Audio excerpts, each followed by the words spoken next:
I believe that you should keep your money in your own pocket, not send it to Washington to be diverted to other states for pork barrel projects of other representatives. This is a philosophy that I've stood for my entire political life. I was a pork buster before it was cool. We need to downsize the federal government. Getting rid of pork is easy. Everyone talks about the pork. What we need to do is downsize the agencies of the federal government that duplicate what we do here in New Jersey, what we do here in Morris County, what we do throughout the state of New Jersey and our local communities, that duplicates what the chambers of commerce do around the country. We have too much bureaucracy in Washington, D.C. I've been there, I've seen it. We have a lot of wonderful people who are very talented, but all they do is shuffle paper and take our money, run it around the bureaucracy, and give us 50 cents on the dollar. That's not called federal aid, that's called a ripoff. Now, to answer the question as to what specific programs there are, Murray mentioned that earmarks alone won't balance the budget, and he's right. But I don't think that Congress has any credibility in going after the more difficult budget cuts, unless it does away with, say, the bridge to nowhere. Talked about eliminating cabinet departments. We would start with agriculture, which is about $80 billion a year. Education, which I think is about $20 to $30 billion a year. The Department of Energy, that doesn't produce any energy. The Commerce Department, which duplicates what's being done at chambers of commerce here in New Jersey and around the country. Housing and Urban Development, the most scandal-ridden agency of the federal government. We need to cut spending, not just by $5 billion or $10 billion or $50 billion, by hundreds of billions of dollars, and it can be done. I've read the federal budget from cover to cover. There's so much things in there that shouldn't be done. It's not authorized by the Constitution. We don't follow the Constitution anymore. That's why we're in the mess that we're in. We've been aggressive in this campaign, pointing out the failure of leadership of the Republican Party in Trenton, because the Republican Party in Trenton has not served the GOP voters for several years now. We've had losing campaign after losing campaign after losing campaign. And it's funny because I was the proud recipient of some of Murray's promises. Distortions, name-calling, because he believes in practicing politics instead of delivering a message, a principled message.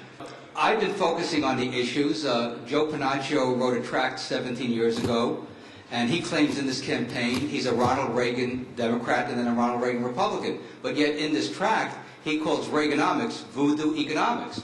The hallmark of the Reagan success story was lowering marginal tax rates. That was supply-side economics that I supported 100% because it was the best tonic for the U.S. economy in the 1980s. But yet in 1991, Joe Pennacchio said that was voodoo economics. I did vote for partial birth abortions when I was in Congress because the best medical evidence that I had at the time was that it was occasionally medically necessary. It's indefensible to do what a partial birth abortion does and claim that it's a woman's choice. I think you have to have a very broken moral compass to claim that this was sometimes a medical necessity. When I saw pictures of it first by a student of mine in the mid-1990s, I thought this was outlawed under Roe versus Wade. Little did I know that Roe versus Wade basically allowed abortion up to the date of delivery. And so we have a very serious issue that we have to come to grips with as a society, because the point I keep on making is that if you're willing to allow abortion, which destroys human life, and let's be clear on what it is. It's not a woman's choice. It's destroying a human life. And if you set that as your standard in society, where does it end? We've got to have efficiencies in Medicare pronto. But those Medicare and Social Security and the federal portion of Medicaid, if we do not deal with them systemically, will consume the entire amount of the current percentage of the budget that's spent on government and more.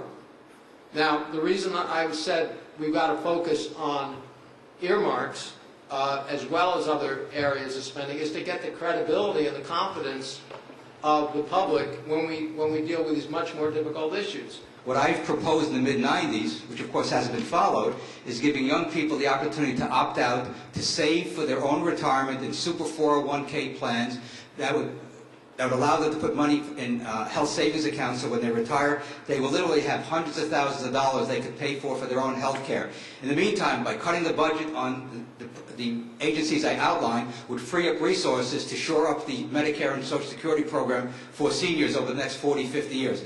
That's the only way I can see that we're going to solve this problem. Tinkering with the problem will not solve the fiscal deficit that we're facing over the next 50, 60 years. Back in the late 1990s, I believe we had the Black Commission, which is a commission that was put up, bipartisan commission, both Republicans and Democrats got together. They said, we have to close military bases, but it's a political issue. So why don't we just decide what we're going to do, which bases we're going to close, and then Congress at least has to have just one vote, up or down.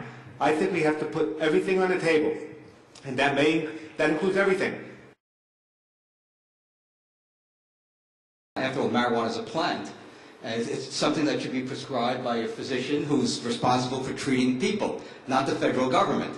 The federal government should not be telling doctors how to treat their patients. If we believe that, then let's give all the responsibility to the federal government on what we should eat, how fast we should drive, what to invest in. They don't do a very good job in Washington on that. I disagree. I've seen too many people, too many families heartbroken by drugs. There are other drugs besides medicinal marijuana that could serve the same purpose. To codify the use of marijuana even as a medicinal purpose, I think it's doing an injustice to people that are putting their lives on the line, trying to fight and protect us against the scourge of drug abuse. The way I understand it is that the active ingredient in marijuana is available as a drug, and that smoking marijuana does not give you any additional benefit. I support exploiting our natural resources where in federal forests and park lands where it won't do significant damage to the environment. Unfortunately, the Jersey Shore and the Arctic Wildlife Refuge are two places that I think where it would do significant damage. So I would oppose drilling in those two locations.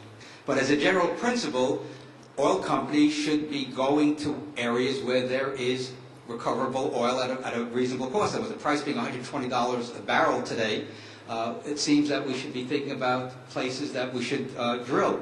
As far as the federal government doing R&D, Dick Zimmer has been a lobby for the past several years, and he wants the government to get more federal tax dollars, our tax dollars, into energy. Well, Jimmy Carter tried that in the 1970s with the Synfuel program. That's S-Y-N, not S-I-N. But it was a sin to the taxpayers because it wasted $2 billion of taxpayer money on a program that was ineffective. Again, let the free market work. One of the cornerstones of my campaign is energy independence in 10 years. If for no other reason, the most important reason, it's a national security issue. One thing that I disagree with is that we just can't let free market forces take care of this because this is a national security issue. Free market forces weren't around when we were splitting the atom. Government had to take an initiative. Government, through encouragement, through its science, through its technology, must spearhead a national effort to rid ourselves of dependency on oil. If John McCain loses, who would you rather see as president, Hillary or Barack? Murray on that. You're asking me do I prefer getting hit by a truck or a bus? I used to be a Democrat. But like Ronald Reagan says, I didn't leave the Democrats left us. So I'm putting all my faith in John McCain that your scenario hopefully doesn't come to pass. And I really can't distinguish between the two on policy. It seems to be all about style, even within the Democratic Party.